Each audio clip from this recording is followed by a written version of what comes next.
It's Moon Kid Max back with another episode of Moon Kid Max's reviews and reactions. Welcome. Hit the subscribe button if you're new. If you're not new, welcome back. Welcome back. Welcome back. So I'm going to hop right into it. I want to talk about how 2023 was arguably the worst year ever in cinema. And while I'm not going to do a deeper dive, because I could go deep, because there's a lot of reasons, and there's been other worse years in Hollywood, and they bounce back, but this is the time where I'm looking through history, looking at now, whoo, this bounce back is going to be something epic if they pull it off. And the big reason is because of the strikes that happened earlier in 2023 through the summer and everything. And I remember back in 2007 or 2008, I think was when the last writer's strike was, right? And I was watching the show Teen Wolf that was coming on MTV. I was watching Teen Wolf, and somehow that just messed up the rollout of the show. And then I just fell off the show. I was really into that show.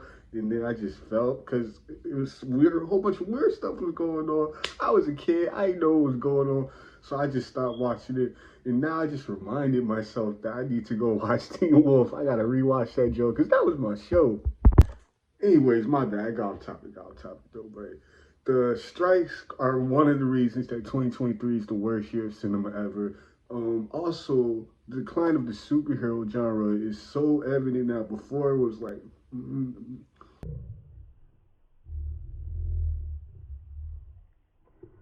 can all agree that superhero genre as a collective peaked in 2019 when Endgame came out.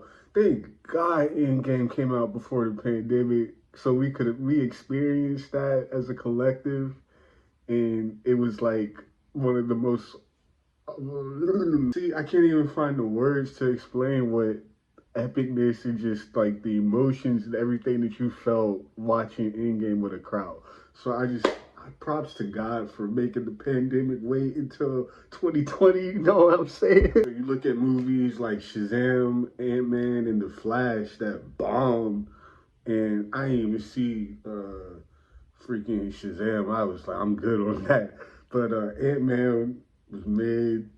The Flash, I hated The Flash. No disrespect to the creators, and Ezra Miller was anyways. But 2023 wasn't a complete failure with superhero genre, because Spider-Man Across the SpiderVerse and Guardians of the Galaxy, top tier, all the way up. Anyways, that was just my little intro to talk about 2023, but I want to get to my personal favorite movies, a list of what I thought the best movies were of 2023.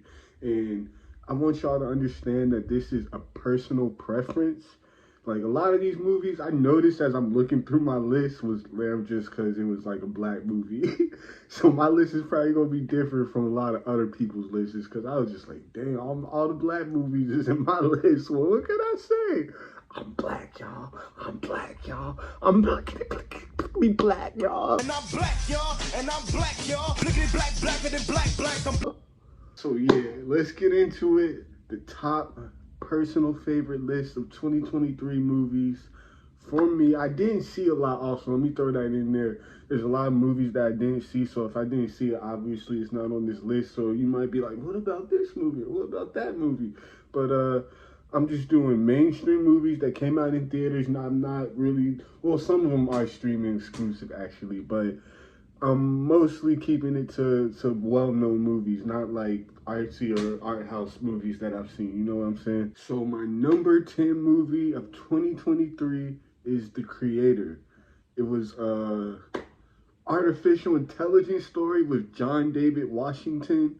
There was a war between humans and AI, and that's a really big topic in just in the zeitgeist these days is AI. So his character was taking care of an AI bot, a little child. It was all of them were human, and that's what I found so interesting, was how human they were. And essentially for them, cutting them off was basically dying. They understood that it's dying, and he didn't want to, like, at first you get into the movie, there's a whole reason behind it, but he hates the AI. You know, the main character always got to hate the AI.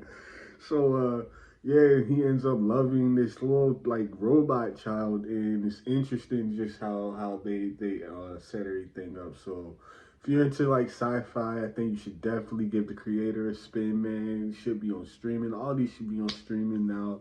So, yeah, the creator, number 10. My number 9 movie is Megan. Came out early 2023. I think that was literally the first movie that I seen in theaters in 2023, and that was an experience of like collective. The collective came together, and we enjoyed Megan. Now, the reason it's not higher on my list is because I think that it was a pretty basically like it all like no disrespect to the creators, but I'm gonna say that a lot, huh? But it was kind of like an AI plot, like Chat GPT wrote the script or something. Like you could just really just like understand where the plot was going, and everything was just kind of predictable, to be honest. So I wanted it to be more risk taking, and I guess just some more creative kills. It wasn't many creative kills. I was expecting that as well. But I like the branding, like how they really branded Megan, how they promoted Megan. I think the character of Megan herself is like, yo, I love Megan. She mad funny, son. You know, Megan, that girl crazy, but like you want like she's very entertaining to watch. You know what I'm saying? So I'm looking forward to a Megan sequel, and I hope that they take more risk and get more creative with the script. But like, it's a very, very solid movie. Our number 8 movie, y'all, is Evil Dead Rise. Like, dude, so since I was a young, like, well, like a teenager, like 18, 19, I wasn't watching this shit as a kid, but like the old Evil Dead movies, like, man, Ash is one of my favorite horror characters ever. And then when they dropped the series, Ash versus Evil Dead, to this day, it's in my top 5 horror shows of all time, Ash versus Evil Dead. So I'm a big Evil Dead fan. My superhero character, like, attached to my rap career. If you don't know, I make music, so make sure you check out Max Ataraxis on all streaming services. Gotta plug myself. But with my rap music, I have a character that I've created called the Moonwolf that's like a werewolf superhero rapper, right? Trying to inspire how like if Bruce Wayne was like a playboy rapper on top of just being a playboy and out doing all this rapper type shit, but then he being Batman as well, but it's a werewolf, so like the Moonwolf, you know what I'm saying? But Ash has inspired me a lot with creating the superhero characters, so like Evil Dead is a big like nostalgia factor with me, and it's a whole like it holds a place in my heart just because it's one of my favorite horror entities. So seeing Evil Dead Rise, I thought it was very interesting how they took them out of the cabin in the woods type environment, and now they're in a city, they're in an apartment. The whole movie was in the apartment, but it was like a nice change of like location. And I thought the kids were great. All of the kids like acting was on point. The mom, woo, she was crazy. That lady did a good job. How they just like played the story out, and then the aunt in the movie, she ended up like being the final girl. That's what it's called, the final girl. And I'm interested to see where they take the Evil Dead series, because like I'm always gonna be a fan. You can tell, look how giddy I am, man. So my number 7 movie was a Netflix original. That's when I was like, there's some streaming up here. It is Leave the World Behind. While I know a lot of people probably have like ranked this movie very low, or they wouldn't even put it in the top 10 because it ended so bad. That was the talk of the town, was Leave the World Behind on Netflix. The ending was terrible. I agree 100%. The ending was terrible. But everything leading up to the end, I really, really enjoyed. So I still had to like put this in my top 10 list. Produced by Obama, and just the whole concept of like all of our technology being wiped out and how society would crumble after like having no access to maps and no access to internet. Society literally crumbles, and that's what this movie was about, and I found that so interesting. So that's why it's in my top 10. Leave the World Behind. Check it out. It's on Netflix now. Bam.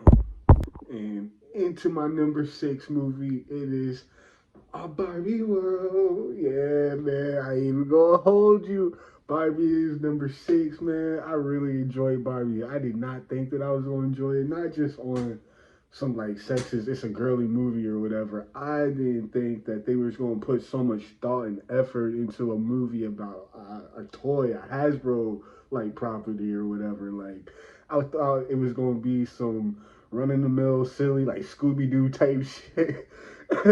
Y'all know the Scooby Doo movie for the. I love those movies, but I thought it was gonna be kind of like on some silly type stuff like that. And then I go in and watch it, and I'm like, wow, this is a very conceptual, beautifully shot, deep, thought provoking movie, and reminded me a lot of like a long episode of The Twilight Zone. The way that you had the toy world and the real world, and Barbie and Ken were traveling to the real world, and they would go back and forth, and how everything in the real world affected everything in the toy world. It was very Twilight Zone-esque to me, and on top of all the women empowerment and the feminist messages, I think the director Greta did a great job at all that. As me as a man, heterosexual man, going to watch Barbie, I didn't feel like I was just getting preached to or talked down on or whatever. They made Ken shine. They had it like Ken out here like is one of the most standout characters, maybe even more than Barbie. So they let a dude get some shine. They didn't just like hold all the shine for the woman. So yeah, people who have a problem with Barbie, that's just y'all ego or something. I don't know. I can't think. There's a better word, but I can't think. Now to get into my top 5. My top 5, 4 out of the 5 are black movies. So that's what I was talking about. Black. My top movie is black because I'm a black man, man. What can I say? I like my black shit. So speaking of black shit, my number 5 movie is They Clone Tyrone with John Boyega, Tiana Paris, and Jamie Foxx. The three amigos, man. Them brothers in that system. Ooh, I can't even talk right. I'm so happy. That movie was good, man. They Clone Tyrone. I love how they mix modern cinema with old school black exploitation. I thought that Big Clone Tyrone was like shot dope, like grainy old school film that they used, the way that they made it seem like it was basic at first, and then the pimp character, the prostitute, the drug dealer, and why we're following these 3 specific people and how it plays out in the end to be something way deeper than you would at first imagine. I don't want to like spoil the movie, so I'm not going to do like say much more, but it's deeper than you thought. It's beautifully shot. The acting is top tier. There's one scene with John Boyega where brother was crying, and I like me as an empath, I ain't cried, but I was about to start crying with the brother, man, because that scene was intense. They Clone Tyrone. Make sure y'all check that joint out. It's a triumphant ending. The ending make you feel good, man. I love when the endings make you feel good and they don't end sad.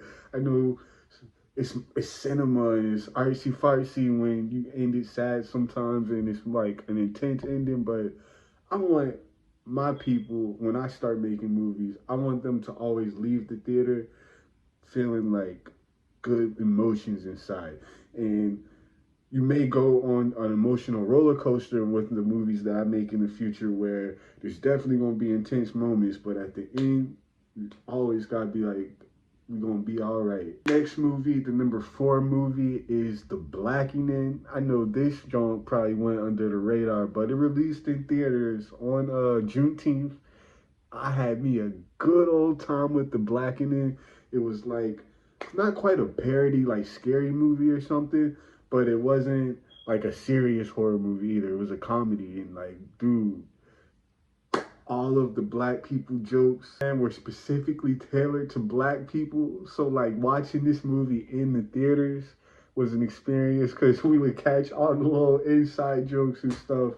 And it's kind of set up like Scream. A group of friends go out into a cabin in the woods and they find out that 2 of their friends have been killed, and now they're in this like mouse hunt game with these 2 killers trying to take care of them. But it's a typical concept, but it's interesting just how it's not like many big budget horror movies starring black people. First off, so it was nice to have something for us, and everyone who wasn't black. I know there were a lot of non-black people in the theater too. It was like interesting and just like dope to see people appreciating our culture. So if you're in for like a good slasher, The Blackening is good, and it's one of those movies that leave you feeling good in the end, even though it gets butt wild, you know. My third movie is Scream 6, man. Just like Evil Day, I'm a big Scream fan, man. Scream, Nightmare on Elm Street, Child's Play, those are like my top shit. But like Scream, man, that holds a special place in my heart because when I was a kid, that was one of the first horror movies I seen. So like I literally been watching Scream movies since I was a youngin, since I was a jit. You know what I'm saying? So now we're on Scream 6. It's horrible what happened to Melissa Barrera, the main girl of Scream 6. I love her, y'all. I literally love her. I can't believe they did Shawty like that, man. But yeah, the sisters are great in this. The twins, the mixed twins, they're dope too. The core four, you know what I'm saying? So they go to New York. It was dope to see Scream taken out of the small town and now it was in the big city. And those sequences in New York City were so dope, dude. And the storyline was kind of predictable in my opinion, but like I still liked like how it all like watching it play out though. And I'm interested to see where they go with Scream 7, or I was interested before all this Melissa Barrera stuff happened. So I don't know what the hell they about to do with Scream 7 now. We gonna see. Kind of like it made my interest level go from here to like here for real. But I was a big fan of Scream 6, so I had to put it in my list. Get to my number 2 is Creed 3, man. I loved Creed 3, like, bro. That's another thing where I was like, you know, as a black man, we don't get a lot of big budget movies where it's like centering around us and it's like about our masculinity and things that we struggle with. And that's what I like. I've always been a big fan of Rocky. Like ever, like man, Sylvester Stallone and his story, his come up has always been an inspiration to me. And see what he did with Michael B. Jordan and how the Apollo Creed storyline is carrying on that Rocky energy. And just yeah, it was Michael B. Jordan's directorial debut. He put in the anime scenes, knowing he's a fan of anime. Those like boxing scenes were dope. Jonathan Majors, God bless that brother's soul. I know that he going through it right now. I'm not even trying to be laughing at his pain, but like for real, man, that brother can act. That brother can act, man. Woo, he killed that role as Damien, man. And I think that there's a lot of black men who look at Michael B. Jordan and Jonathan Major and the characters that they play. And it's like just dope to see two brothers settle their differences in the end. At the end of the movie, they settled their differences. And we need more of that type of imaging and programming. I don't want to say programming, but like we all with the media, movies and shit is always programming in one way or another. So I'd rather it be the influence of two brothers settling their differences in the end. Then, you know, we always at each other's necks and killing each other and this and that and the third, you know what I'm saying? So yeah, Creed 3 was a real good movie for the culture. You know, Jonathan Major said he was a very important man for the culture. And I'm like, yo, looking at the roles that he chooses, Lovecraft Country, Last Black Man in San Francisco, what was that movie? Devoted. Like this brother chooses like pro-black roles, so like I can see where he like was saying he needed to like be a great. He needed a great woman because he was trying to be a great man. Now my number one movie of 2023, and let me tell y'all, I was like not ready for this. I'm not gonna hype it. I'm gonna say it. It's Across the Spider-Verse, like bruh.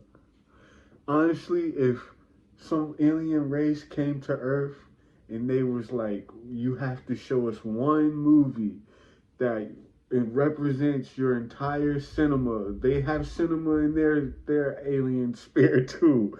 We have to choose one movie that represents the entirety of cinema in on Earth. I would choose Across the Spider-Verse because it has the animation is like next level top tier. The storytelling is top tier. The voice acting is top tier. Even though it's an animation and it's a kids movie, it's just like Man, that story, the script, I I could like go on. The way that they go into every little detail with the animation. Spider-Verse really just as a whole is just like a complete movie where a lot of people complain about the woke politics that are being infused into children's movies and superhero movies and just media in general. And the diversity in Spider-Verse felt very natural. It didn't feel like it was forced down anyone's throat. And I think I've seen some people complaining about the Peter B. Parker character kind of being like a simp or whatever because he was carrying his daughter around everywhere and like letting the Miguel guy boss him around. I don't know, that's some whole other stuff, but the diversity and woke stuff was very natural. I don't know what else to say. It was a good story, great animation, great voice acting. The ending was like the hardest part because it ended at a point where you clearly need more, you want to see more, and it's just like, whoa, it's over. And like my thing is, if that's your biggest complaint for the movie is that you're mad that it's over, then I think you made a pretty damn good movie, man.